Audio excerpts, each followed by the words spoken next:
C'est l'une des principales surprises du premier tour des départementales dans le Val d'Oise. Le binôme investi par le Parti socialiste est arrivé en tête du scrutin des élections départementales sur le canton de Vauréal.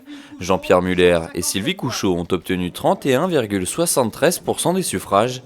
Le pari de réunir 4 maires au-delà des étiquettes s'est avéré payant. Nous avions dit que nous avions vocation à être 4 maires unis au service du nouveau canton de Vauréal.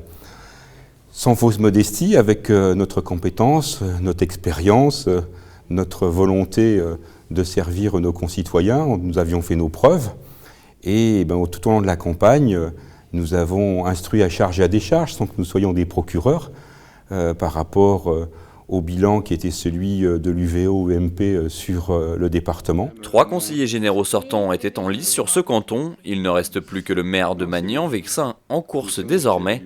Jackie Breton, conseiller sortant battu au premier tour, a apporté son soutien.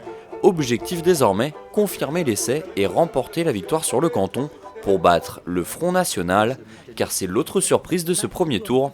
Le FN a réussi à écarter le candidat de l'Union de la droite et du centre, Guy Paris.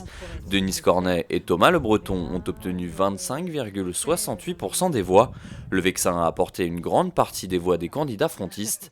Le pari est déjà gagné pour le binôme. Il continue désormais de se mobiliser pour obtenir le meilleur score possible au deuxième tour. Nous sommes arrivés dans 19 communes en tête dans les petits villages du Vexin.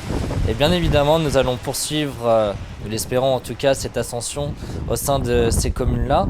Et comme je vous l'ai dit tout à l'heure, nous sommes très bien crédités au sein du niveau national dans nos petites campagnes qui sont chères à nos yeux et qui ont valu d'ailleurs le Tour de France des oubliés de Marine Le Pen, notre présidente.